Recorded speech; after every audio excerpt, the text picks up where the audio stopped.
Why are we here? Stop the madness. What does that mean? What is that? You're right. We're here to stop. What does the madness to you mean? Just raise your hand, and I want to give people. Oh my God! Welcome. Good to see you. You snuck in. What does stop the madness mean? Yes. I would say stopping the chaos, crazy making, the drama. Okay. Good. Who else wants to help? Yes.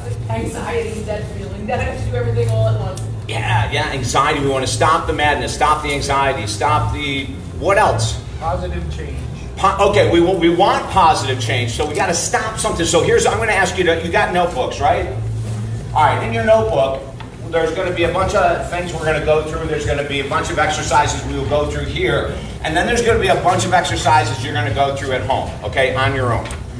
So one of the things that I always share with people is that whenever you attend a weekend seminar or any kind of intensive more than an hour or too long, there really should be assignments given.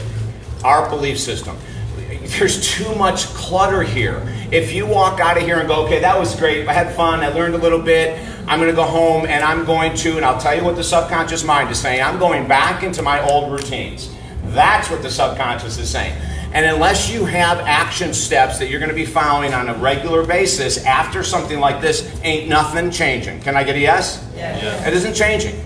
This isn't enough. You're not going to change a habit in 30 days. That's an old wives' tale. It's not true. As a matter of fact, let me tell you how I found out it was an old wives' tale, because I used to say it. I used to believe it was true. A number of years ago, I'm in Marco Island, Florida, speaking at a publishers conference. So it was all these publishers from around the United States. And I'm speaking, and a woman said to me, you keep talking about that it takes 365 days to change an ingrained habit. And I said, absolutely it does. And she said, but we've been told that you can change a habit in 28 days, or 29 days, or 30 days. So which is it? And before I could even give an answer, I said, I've heard that 30-day thing before. I said, I can tell you this. I've gotten sober from alcohol, gotten sober from cocaine, gotten sober from my codependent intimate relationships, and as smart as I might think I am, ain't none of that happened in 30 days. Can I get a yes? Overcoming grief. The loss of a loved one, the loss of a relationship, the loss of a pet, the loss of a house, the loss of a job, the loss of our identity due to some type of trauma. You're not going to overcome it in 30 days. So stopping the madness, one of the things that we're doing in the seminars, we're saying there's a lot of mistruths that have been handed down, and we just accept them. We take them. Remember that statement, time heals everything? Time doesn't heal squat. Time heals nothing. And I can give you proof. So this is the madness we're trying to stop, right? The things we've been fed, the stories in our brain that we keep repeating over and over and over again that are not true, that came from mom, dad, grandma, aunt, uncle, high school coach, high school teacher, college coach, college teacher. We've been told this crap. That's the madness that we're going to stop today. The madness that, instant gratification, whatever you desire, if you have the right wish to the universe, the right affirmation, the right intention, it must come true. It's madness. It's absolutely madness. In 27 years as a nationally syndicated radio host, we stopped 2 years ago. My last gig was with Sirius XM. We interviewed, as many of you probably know, if you ever watched any of our YouTube videos or that, or the Daily Boost and all of our articles, we interviewed like the creme de la creme, right? Like the top gurus in fitness and music and arts and entertainment and personal growth. And in 27 years, there was not one person that came to me and said, it was amazing. I just thought about becoming wealthy and I did. I just thought about going from a size 18 to a size 12, and I woke up on a Tuesday, I just thought it, and on a Thursday I was there. Right? It's like, but we buy into this. So part of stopping the madness is stopping the madness that comes from mass consciousness. Mass consciousness is advertising, your friends, your family, social media. Right? That's where the madness comes. We buy into it. So we have a brand new book I just wrote. I wrote it in 2 days. The fastest book I've ever written in my life last weekend. I even shocked myself.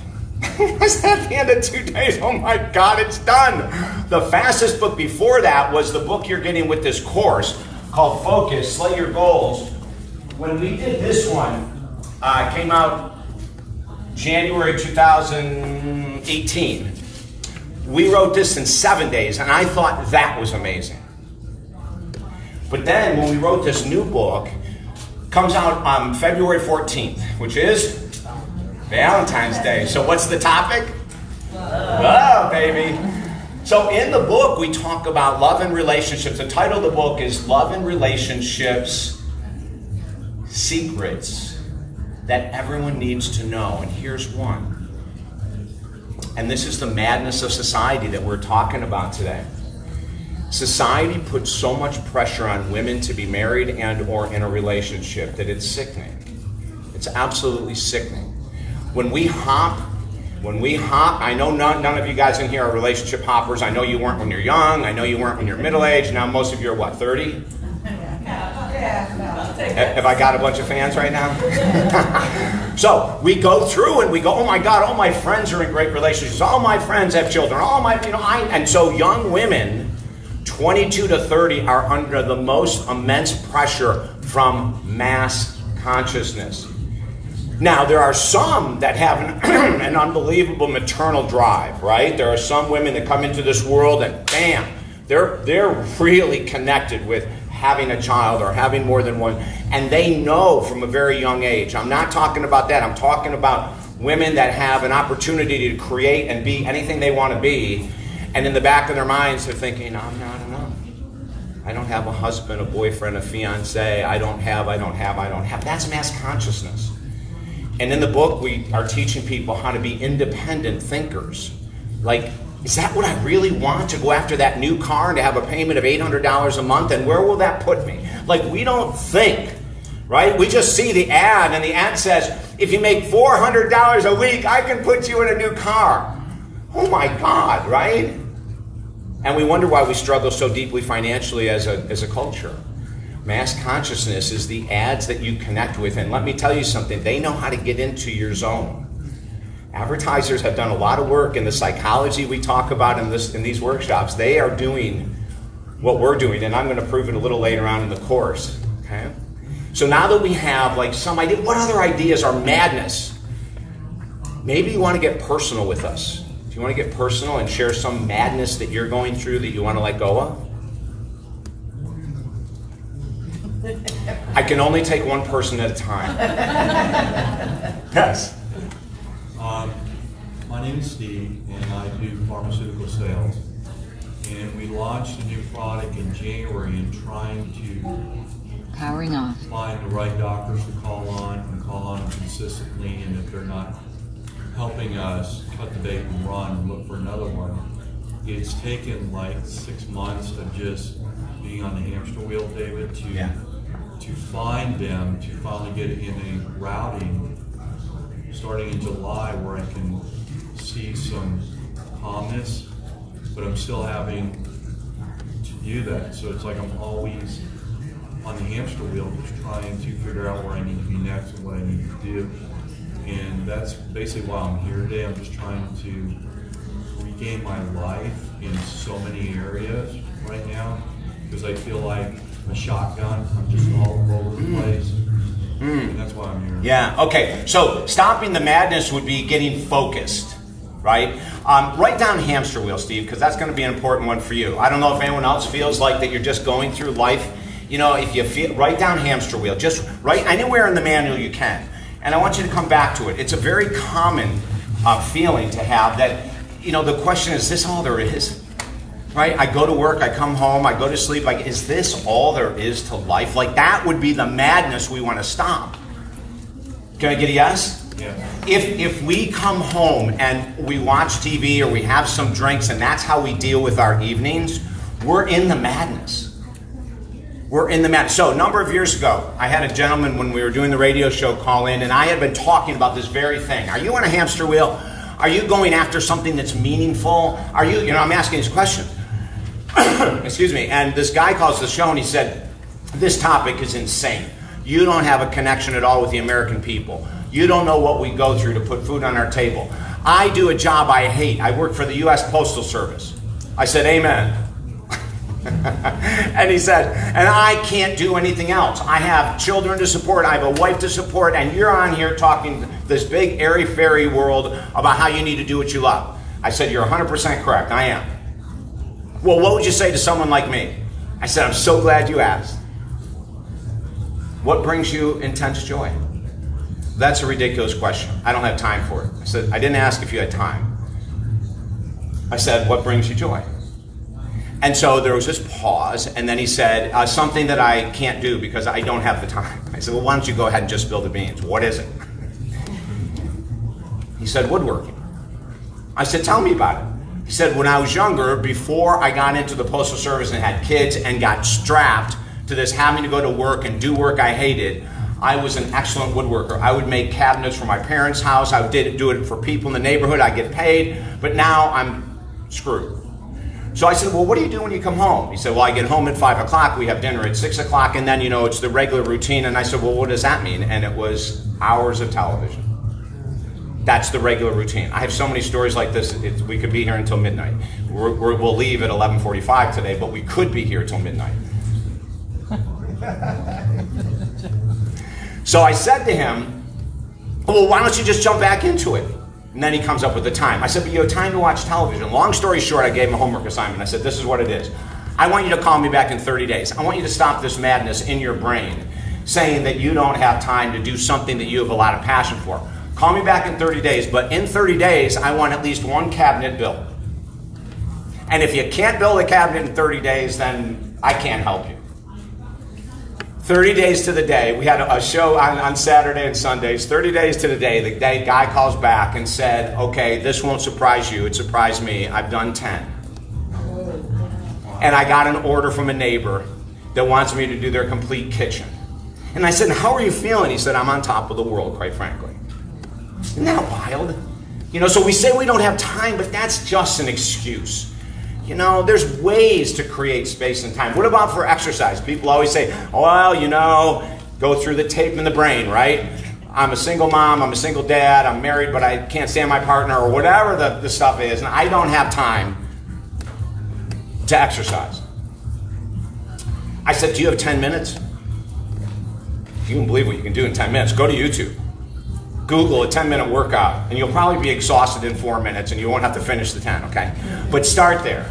Start there. Or what about this? Or what about saying, I'm going to walk out. One of the greatest studies that ever came out regarding fat loss was in the 80s, and they were comparing people that walk 10 minutes a day 6 times versus someone that walks 60 minutes in a row.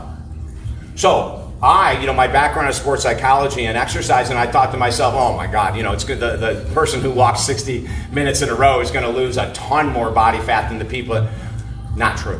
It was identical.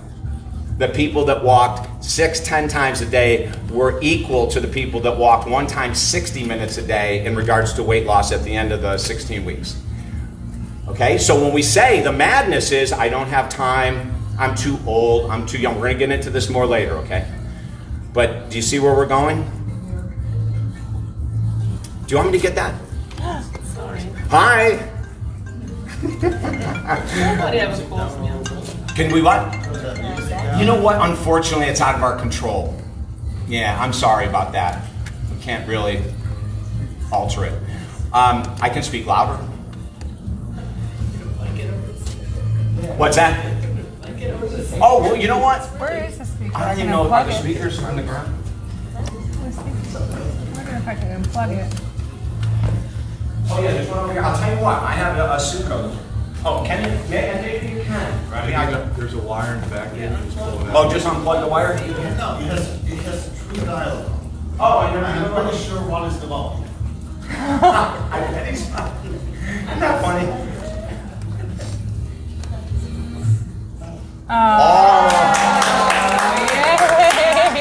Now, Are you all buying your lunch now?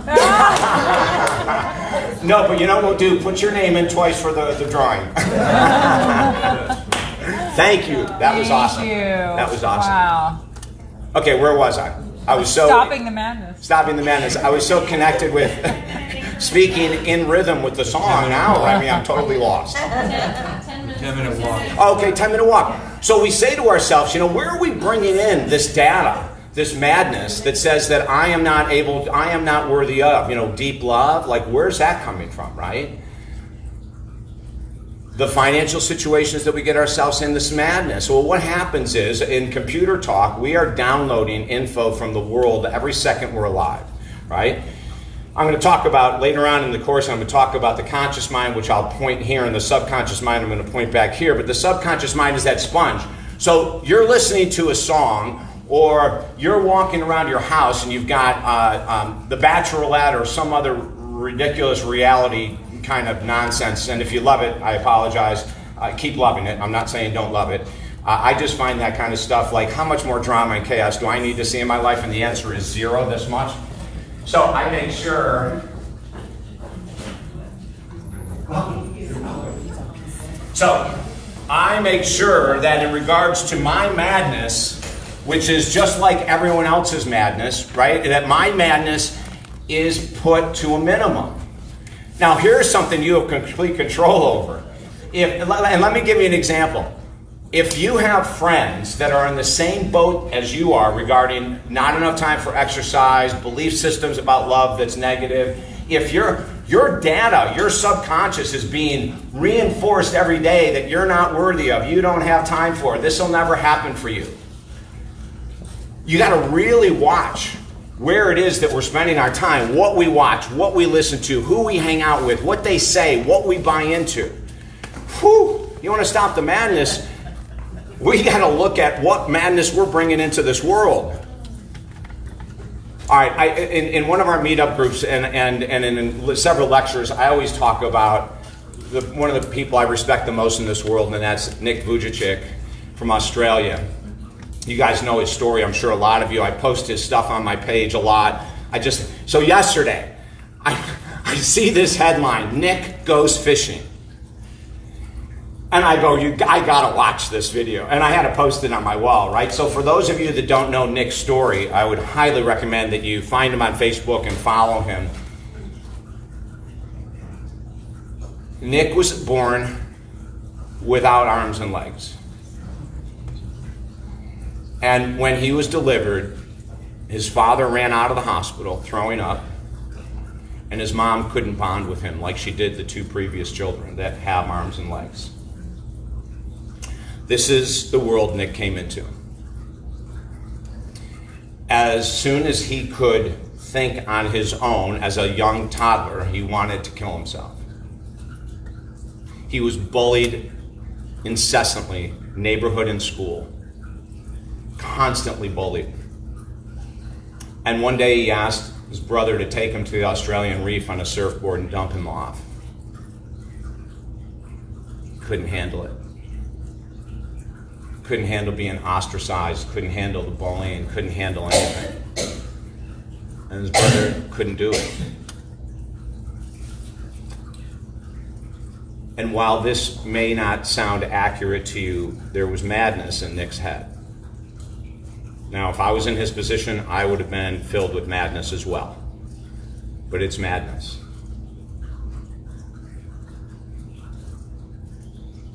And then he awoke one day and looked at his reality, and he said, I am going to make the biggest difference in this world I can with the one thing I have complete control over, and that is my brain and my mouth.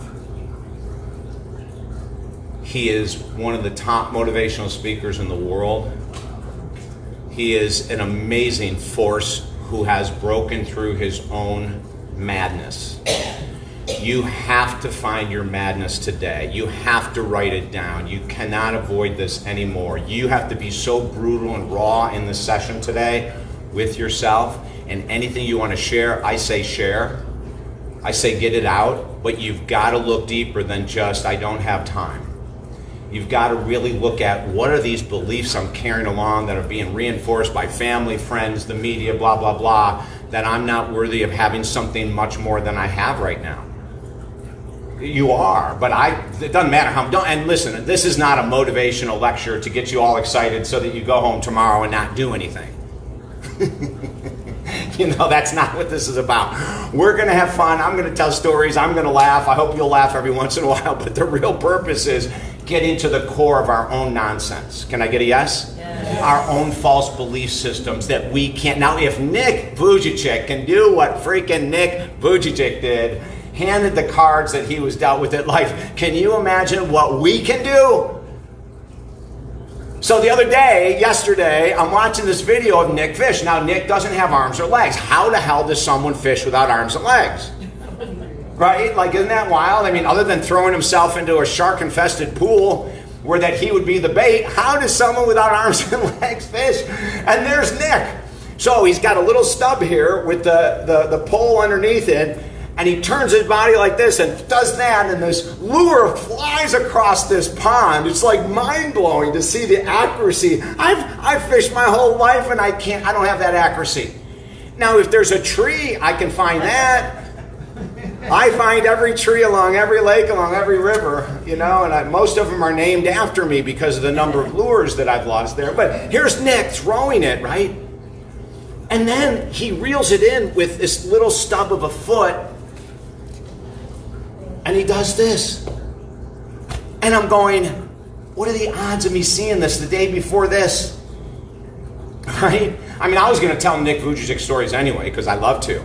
But I've never seen Nick fish. Kind of crazy, isn't it? It's like, how are we limiting ourselves? What's the madness in our own mind?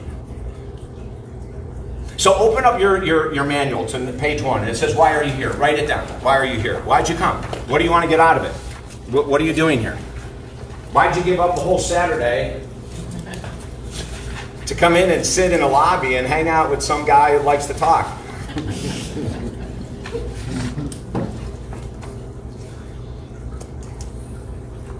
Why are you here? Write it down.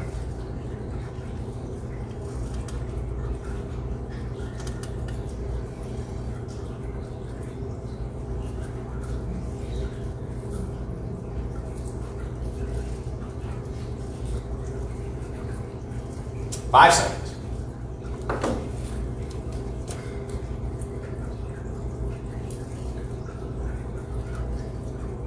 What do you need to let go of? What do you need to get rid of? What are beliefs or habits or things that you're doing that are sabotaging your inner peace, sabotaging your finances, sabotaging your body, sabotaging relationships? Like, what's the madness that we're... Are we staying in relationships that are insane? Friendships, love relationships that are just literally insane. Are we staying there because what? We can't find someone else, or we're afraid to be alone? Or are we staying in a career we can't stand because it's easier than maximizing your potential and having fun? Who wants to share? Who's going to share? Yes. I have a couple of them. The first one is to disrupt my thinking, to stop pretending that the underperforming areas of my life aren't running the areas where I'm excellent, and I have unlimited time to repair them. To shed every belief that does not align with who I am created to be. To shed fear, to redefine me. Okay. Can I ask you, can you get real vulnerable? Absolutely. Good. What's underlying that you talked about? What are those underlying things that you need to look at, pull apart, get rid of? Codependency is one. Codependency? Insecurity. Okay. Low self-esteem. Okay. The nice girl. Yeah. The need to please. 50% of our work is in the world of codependency. 50% of the new book coming out in Love and Relationships, it's all about becoming an independent best lover, an independent best friend, an independent best child to your parents if they're still with us, an independent best friend to your friend. You know, like that's what that book is all about, right? Interesting. So what creates, does anyone else have a willingness to say, you know, I think I might have some low self-confidence, low self-esteem stuff going down? Anyone else feel that way? You're all past it? No, I do. I grew up with a family that had a lot of illnesses, and I was well. And so I don't feel worthy of things that come my way. Because Stop right there. That is amazing. Growing up in a family with a lot of illnesses, and we're the well one. We're the good one that's going to what? Take care and nurture and put everyone else first, and right? Now, there's a part of nurturing people who are ill, mentally, physically, spiritually ill. There's a part of that you can say, well, no, I'm here to actually make a difference and be a support. But then you can cross over and become codependent in a snap, right? And that codependency is when your self-care drops. You're not taking care of yourself. You're not doing your spiritual work, physical work, health work, nutritional work, right? We're not doing that. And so that boosts or lowers, I should say, our self-esteem. When we take that 30 minutes for us, we have a very tough situation.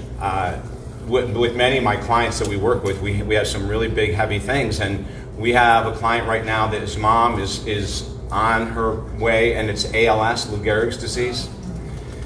Probably one of the most brutal diseases I've ever experienced in my life and working with people. It's just really, really difficult. And so she became codependent, and there is a part of the work that she's doing with her mom that is so healthy and so wonderful, but then there's a part of it where she continues to lose herself, right? And so in the last 4 months, she had not been taking care of, no exercise, she has a Crohn's disease, and she got off of any diet that was healthy for Crohn's, right? It's like, so all of her self-care went out the window.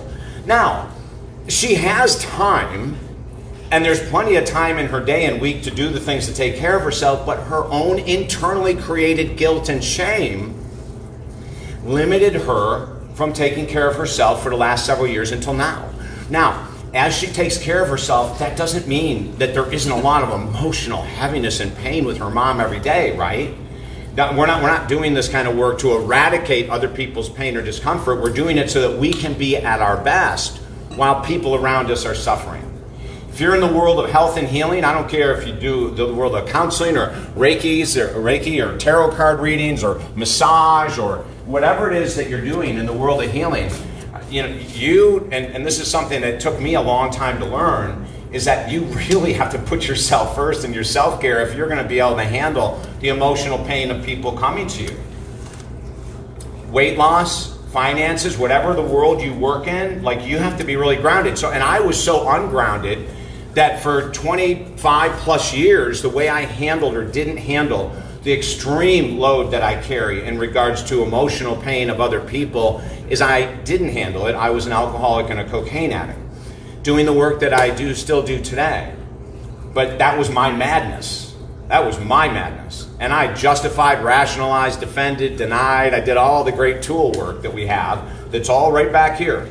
You don't have to go any further than your subconscious mind to wonder, why am I repeating behaviors that are sabotaging my success? Why? And there's a really good reason. There's a pattern here. And today, when we look at our madness, we're saying, okay, I'm pulling you out. I'm putting this part of madness on a wall for me to see, and I'm going to eliminate it. Write this down. Remove first, add second. This is one of our teaching philosophies. When you want to change your life, remove first, add second. Remove first, add second. Remove first, add second. What does that mean?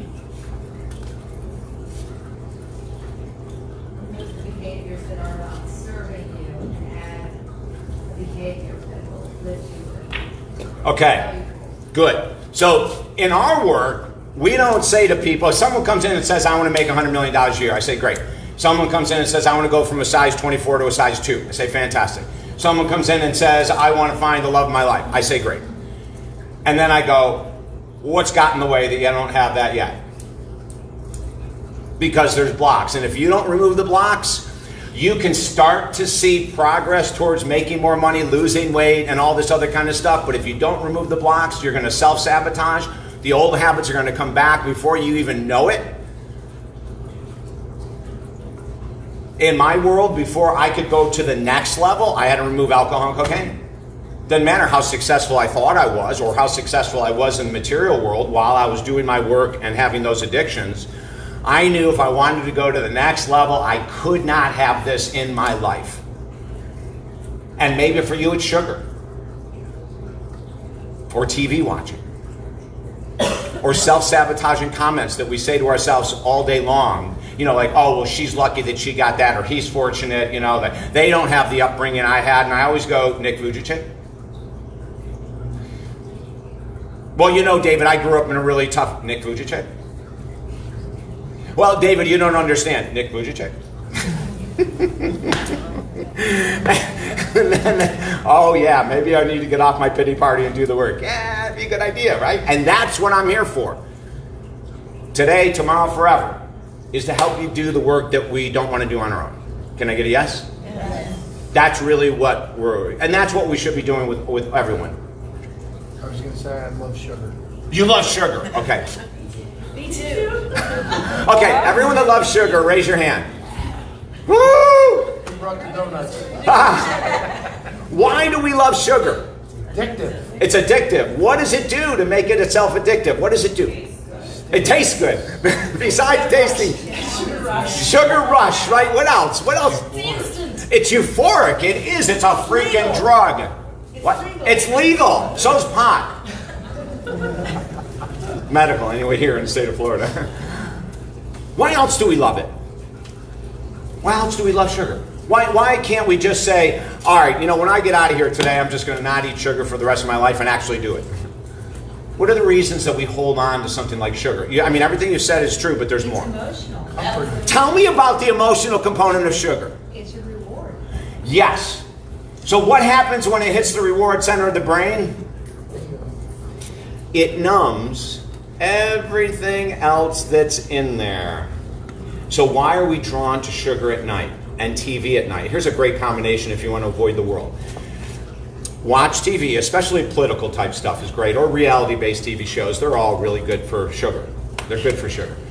And eat a bunch of sugar. And you will not be bothered by your own issues because you've just distracted yourself with one of the most powerful pleasure-seeking ingredients in the world, sugar. And you're watching mind-numbing television, right? So now you have the sugar that's numbing your own internal emotions, and then you have the TV that's numbing your external. Or if it doesn't numb it, maybe it gets you riled up that, you know, yeah, Trump is right on or Trump is right off, whatever your, you know, ideologies are. I don't really care. Not that I don't care about you. I just don't care about your ideologies regarding politics. It's not my gig. Sugar numbs emotion. For some people, sugar gives energy. However, as the brain matures, more people where when they were younger, the sugar used to be an excitatory ingredient to the brain, the sugar rush. What happens as the brain ages and sugar comes in? Do you know how the brain reacts to sugar differently as you age versus when you're young? For most people, there's always going to be exceptions. Sugar is a relaxant to the brain for the adult matured brain. Now the brain doesn't mature until about 24, 25. So after that, now there are some people that still in their 50s, 60s, and 70s will find an energetic reaction from sugar. But if you're eating it at night, you're eating it to relax. Trust me. Does that make sense? Okay? And it's a very powerful relaxant. But here's an end result that if you are into sugar, like the few people in here that were lovingly raising their hand saying, yes, and by the way, where is it? Your blood sugar levels get jacked, obviously, when you eat it. Insulin levels rise to match it. 3 to 4 hours later, you have a sugar crash. If you're sleeping and you're a terrible sleeper and you eat sugar at night, there is a first key to remove before you add anything. When a lot of times people come in and say, I have restless leg syndrome, and I'll find out they don't. They have a sugar crush or crash at 3 or 4 in the morning from eating sugar at 10 at night, and they flip and flop and they can't sleep.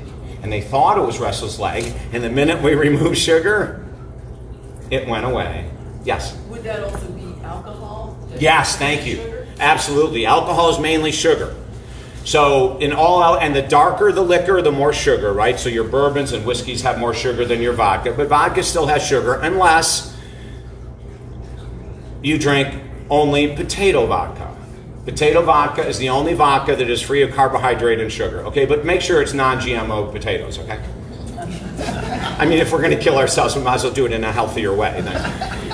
So get rid of the GMO potatoes, and you know, and it's funny, but you can find non-GMO potato vodka. Is that a trip? They already got it out. Like, they are so far ahead of us, it's not even funny. And it probably also says gluten-free, and it probably also says saturated fat-free. You know, they put stuff on labels where the products never had it anyway. It's really quite funny the way that they mark. I shouldn't say funny, they're sneaky as hell, right? So if you're sitting here and you're thinking of lack of focus, you're thinking of sleep issues, you're thinking of weight issues, or your doctor has said your blood sugar levels are rising, then you want to remove first before you add anything. Does that make sense? Like, I mean, this is the tough reality of the mess. If you want to stop the madness, you're going to have to do work you may not want to do. That's just the truth in all of life. Yes? Does that include fruit sugars, honey? Yeah, you know what? That's a great question. So I can remember in the 80s when we would say, if the sugar was natural, it was different. Sugar is sugar. You can get organic sugar, and it's going to have the same effect on the brain. And so as a matter of fact, when I quit drinking, I cross-addicted and I was a sugar addict. And so I'd go to Publix, and I would buy a big round carrot cake, not the little stupid bars. There's not enough food in those. That's a waste of time. You get one of those little bars. I mean, you're absolutely wasting your time if you're a sugar addict, okay? So I would get the big one. I'd cut it in half, and I would eat half tonight, save the other half for the next day, then go buy another one. It was having the same effect on my brain at night that alcohol was, right? It was perfect cross-addiction, just perfect. And after I did this for about 6 or 8 months, I had a friend over, and she opened up the refrigerator, and she said, "Do you have a party in here this week?" I said, "What are you talking about?"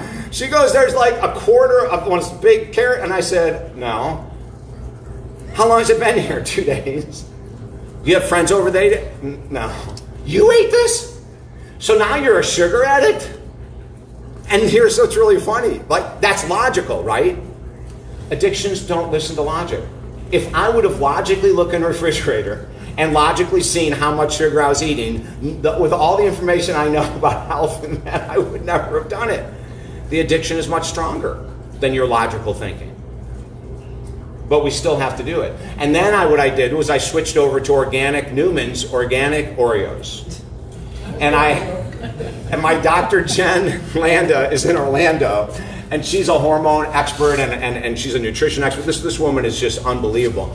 So she's looking over my diet, and she goes, "I don't see carrot cake." I said, "I know, I made this massive move." And she said, "What the hell are these cookies here?" I said, "They're organic sugar." She goes, "David, you're wasting all your education." Like, you know this stuff. But see, the subconscious uses justification, rationalization, and denial to keep us in the patterns, right? They keep us in patterns. So if we have patterns of relationships that suck, we have patterns at weight loss programs that suck, there's a pattern that we create. We have patterns that at this time of day we have a drink or two, this time of day we have sugar, this time of day, those are patterns. And unless we start there, the odds of adding and then later on down the road saying, okay, maybe it's time for me to get rid of my sugar now, it's going to backfire. So what we say is go into the meat of the issue first. Go head on, attack it head on. Whether it's insecurity, codependency, sugar, alcohol, procrastination is a huge addiction. Oh my God, procrastination is a massive addiction in life. Who else wants to share why you're here? What do you want to get? What brought you in? What was the trigger? What was you go, geez, I really need to get rid of X, or I really need to do this. Why are you here? Yes? Change the status quo and learn how to achieve the goals. Okay, to change the status quo. So what we're saying is, this ain't working, right? The hamster wheel ain't working anymore. I'm raising my hand and saying, I need help. Here, write this down, please. The mind that has created the issue will not be the mind that solves the issue. The mind that created the issue will not be the mind that solves the issue. Albert Einstein. Said the same thing in different words. Yeah, he just used different words. It's the same thing, right? So, if we've had a long-standing issue, codependency, sugar, alcohol, being late, procrastinating, television watching, whatever it might be, sleep issues, if we've had a long-standing issue, what that statement is saying is that your mind on your own, unless you have more self-discipline than God, is not going to change your current situation. And this is where we need to do this. Reach out, attend seminars, read books, but more importantly than anything, we need to act differently. So underneath that little statement of the mind where the issue is created will not be the mind to solve it. Put number 1, ask for help. Yes.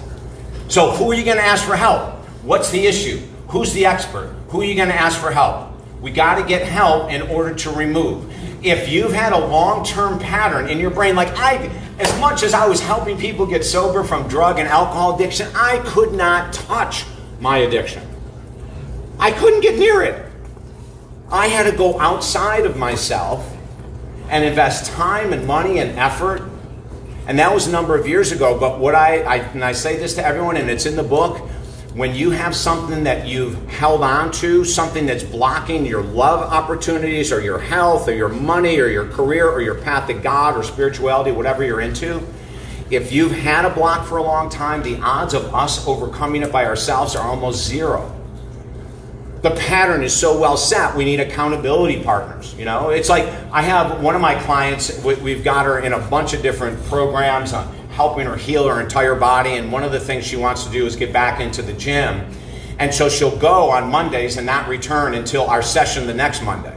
And then just before our session, she'll go to the gym, and then I'll say, how many times you got into the gym? I did today.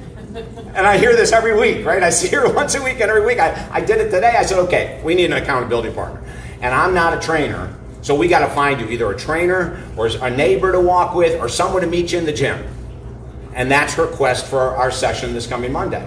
She's got to find an accountability partner that she's going to meet and work out with, because all of her intelligence and her knowledge is overruled by her subconscious mind that has never gotten into a pattern of exercise, right? So while I say you guys, meaning you and me and everyone else, we have so much potential that we aren't tapping into, there's quite a few of these things we're not going to tap into that potential and change by ourselves, and that's just reality. If I think of the major moves that I've made in my life, they've always had someone coaching me, counseling me, guiding me. You know, sobriety, multiple times for sobriety, and then my codependency, addiction, and relationships. I had to have someone guide me through that process. And you know, I find, and I have business coaches right now that I work with. I think it's real important that we have people that are going to hold our feet to the fire. There's certain things, and Mary Lou, my assistant here, will tell you that, and she turned me on to this business coach, Lindsay. There's certain things that I just don't know anything about. I'm being really dead serious. I know that shocks you. But there are certain things that's not my wheelhouse, right? I don't know anything about, you know, the advertising and the, what's the word? Social media. Algorithms and all that kind of crap in social media. I don't know it, right? I don't know it. So I could stumble my way in, but I'm probably not, because I don't like it. So if I don't like it, I better have someone teaching me, right? And so I found a teacher, and she's blown my mind. She's taught a lot. I still have a lot to learn, but you know, instead of me going online and say, how do you do this? I go, you know, I want someone that's successful, that does this, that knows the shortcuts, that knows that Facebook and all these guys are changing algorithms daily, and that you got to keep up with all that kind of crap, right? And so she does that. Anyone else want to share madness that you want to let go of? Yes. Okay, not let go of feeling not good enough. It's causing you to stay in that. Yeah. So when we don't feel good enough, that is a great recipe for being stuck for life, isn't it? We can be really stuck for life if we don't. How do we get out of that? Help me out here. Help us out here. How do we get out of that low self-confidence, low self-esteem, low self-worth model that we may have erroneously been given since birth? Go get help. Go get help. Like, You could go to Al-Anon meetings, you could go to Celebrate Recovery, there's all kinds of recovery programs that you can say, you know what? I have extremely low self-confidence, self-esteem, I need help. You can work with a minister, you could work with a coach, a counselor, a therapist. There's like millions of people out there, right? And then we have to be open to saying in front of this other person, here's all the crap thoughts I have about myself. Here's all the beliefs I have about myself that may not be true at all. and connect with nature. Connect with nature. Like, connect with nature, get spiritual, like, help. Do you know, like you guys know meetup groups, right? Several of you guys have come to some of my meetup groups before. Look for meetup groups on this, right? But make sure that you are putting 110% effort into letting go of that low self-confidence, low self-worth, low self-esteem. And it's got to be done in action steps. The brain is not powerful enough. In all the years that how much I love the brain, I have yet to see, other than my mentor, Joe Cerulli. Okay, so there is one person. This guy is insanely disciplined. Okay, this guy. So let me tell you, most of us have to reach out for help. Not Joe. He surrounds himself with all these incredibly successful people. But when I was living in Gainesville for a year doing a pilot television show, I would work out with Joe 5 days a week. He's been my mentor since 1986. He's been on the cover of Inc. magazine. He was homeless for a number of years, living in his car, living in abandoned buildings, and he's a multi-trillionaire today. Private jet, homes all over the place. And he's earned his money in a profession that people say you do because you love, but you never make a penny, and that's the health club industry. He has shattered. You know why he became a multimillionaire in an industry you can't make money? Because he never believed you couldn't make money in it. While everyone else at the conference, I remember speaking at these conferences, Nancy, I remember speaking at these conferences in the 80s, right? I used to speak all over the world at fitness conferences, and club owners would say that. You know, how are you doing with business? Oh, well, you know, it's not about the business. Thank God I do what I love every day. And I used to think, now that's weird.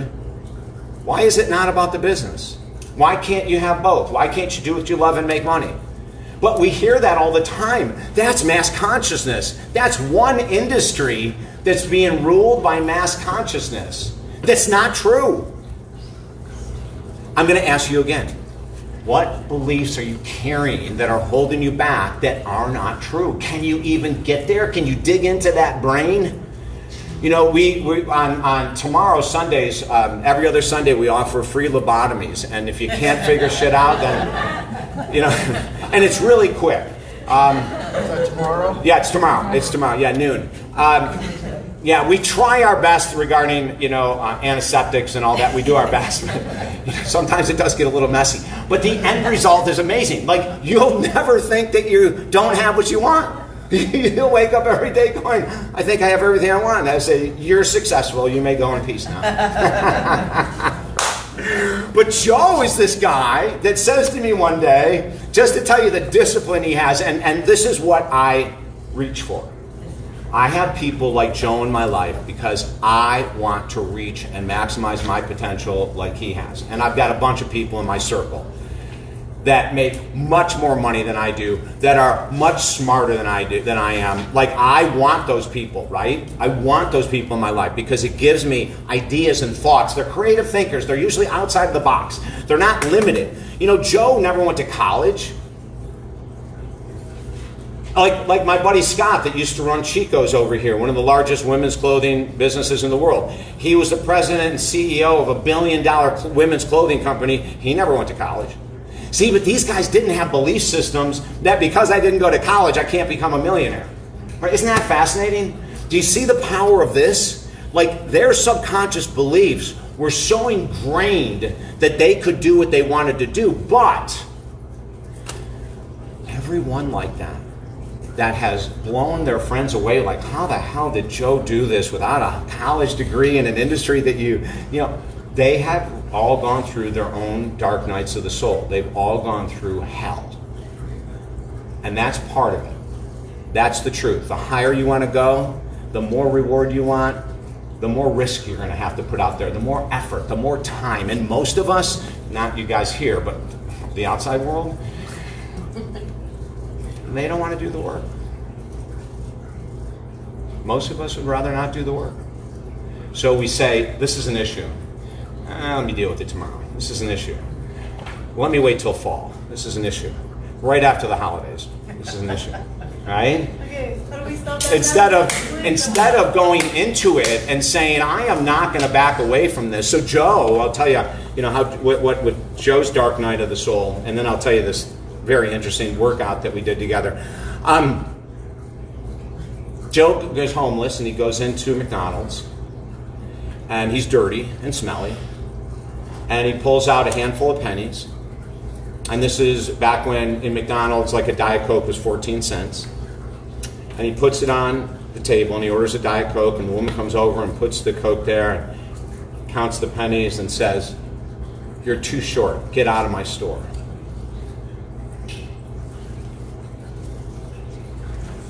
Joe grabs his pennies, puts his head down, embarrassed as can be, walks out of the store, and then looks up at the sky. And I want you to do this after today. And he says, "God, that will never happen to me again." And he immediately went to a library. And he said to the woman, "I need a book on how to be successful." And he was introduced to The Power of Positive Thinking by Nora Vincent Peale. He was introduced to the book that changed his life, which is Think and Grow Rich by Napoleon Hill. Homeless Joe went to work that day. And he started reading, and he started creating lists of his goals, where he was going to be, and he started creating action steps for those goals. He went head first. You know, a lot of people, when they're shamed like that, would go deeper, right, into pulling away. And when you face that and go into it, this is your power. This is your power. You all have the same power. You know how on the internet people love to say, my superpower is blah, blah, blah, and then they put something like, I'm a unicorn in disguise or whatever they say. Your power is to be honest with yourself first and attack your weakness second. There's your power. You all have it. I don't have it any more than you do. You have it just as much as I do, and just as much as Joe does. And Joe started building out of this hole, and part of the stories we tell in some of our books, but he's amazing. He's magical. So, in 2000, I go to Gainesville to do a pilot TV show, and Joe and I are working out every day, and he says to me one time, he goes, "I got a problem." He goes, "I got to have eye surgery, cataracts and some other stuff." And he was really young, when he had to have this surgery. And I said, "Okay." I said, "If you need to take time off." He said, No. He goes, "I went to an eye surgeon today that said that I'll do the surgery, but you can't work out for 2 weeks." He said, "So I'm going to find a different one today." He goes, "I'm going to keep finding a doctor that'll say to me, okay, you can keep working out, and we'll do surgery." I go, "Are you crazy?" He goes, No, I'll find one." And he found one. And the guy said, "Okay, I'll do it under one condition. Surgery's in 30 days. For the next 30 days, I want you to lift weights without moving a muscle in your face. If you can do that, I'll do the surgery." So being his partner, Joe said to me, "Okay, all I want you to do is stare at my face." He said, "We're going to work out for 30 days together. And I want you to make sure that Joe is lifting the same." Joe is a bull, okay? If you think of like a middle linebacker but shorter, he is a freaking bull. And here he is lifting the same amount of weight he was the day before.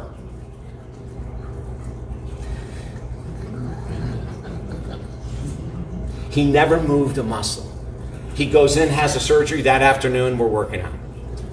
It's like, oh my God. Now, how did Joe get to that place? Let me tell you about Dr. Phil Parr, his best friend. Dr. Phil is an orthopedic surgeon. Now, this is going to tell you about how important it is who we hang around with, okay? This is huge. Dr. Phil Parr is one of his best friends. He's an orthopedic surgeon. Dr. Phil operated on his own knee by himself.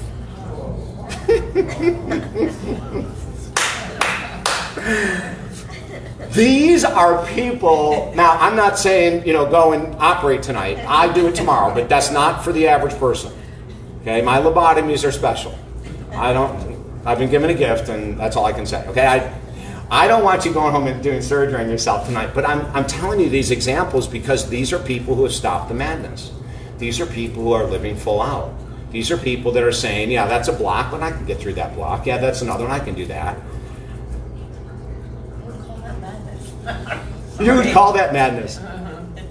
But that's that free-spiritedness. That's that, like, let me see if this works. Let me try it. Now, Dr. Phil could have failed. Joe could have failed, right? They could have. And I will tell you this, if Joe would have failed, he wouldn't have beat himself up. He just would have moved forward to the next whatever he had to do. Incredible resolve, right? Anyone else want to share what your madness is as I'm continuing to give you examples? Yes? Well, I was introduced to your flight last night at 11 p.m. So my sister says I'm going there tomorrow. I'd like to come, so she shared. with a text message, and I read it says, yes, I'll be there tomorrow. But, it's been very interesting, and I have a lot of anxiety.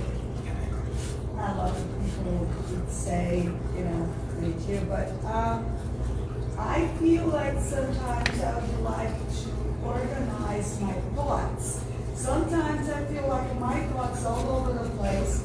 I am far away from where I was standing, but like in my mind, I was like, oh, I'm doing this business, I'm doing this program, I'm gonna learn Italian, I want to do this, I want to do that, but in a way, it seems like I'm not moving back and forth, left to right. Yeah. Okay. So we're stuck in it, and it sounds like it's a heavy dose of procrastination. You have all these great ideas, but there's no action. All the ideas and that I don't put in place. Yeah. And that's frustrating. Okay. Anyone else ever feel that way? Raise your hand. You got good ideas, but you find yourself like not applying for the new job, or not looking for the new love, or right where you've got all these great ideas. It's kind of like, if you guys remember the kid's storybook Walter Mitty, they made it into a movie.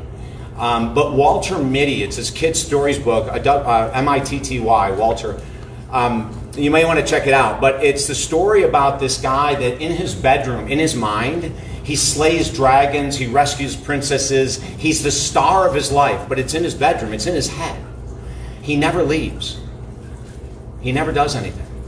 But he's constantly recreating these images of himself being the hero, but he doesn't do anything. That's procrastination, right? We could even say a little further, that's probably a psychosis of some type, but I won't go into that. I'm just going to say there's a lot of us that daydream about living on the beach or finding the greatest love of our life. We daydream, right? It's kind of daydreaming, right? Oh yeah, I'm going to lose this weight and I'm going to make this money, but we don't ever put anything into action. And I'm going to go through a program with you later on that how we get it narrowed down and go after one major goal at a time with daily action steps, which is part of the program, okay? Did you have a comment? Yeah. I just wanted to say, feeling like you're being pulled in many directions. Yeah. And learning, which I've gotten a lot better with, to say no. Yes. So you're not feeling that. And that's a part of codependency, right? When we feel pulled and we let ourselves get pulled in a lot of different directions. Mm-hmm. Yeah, that's part of codependency. Oh, we got it, Mary Lou. Someone got it. Okay, I'll tell you what we're going to do. We're going to do a quick bathroom break.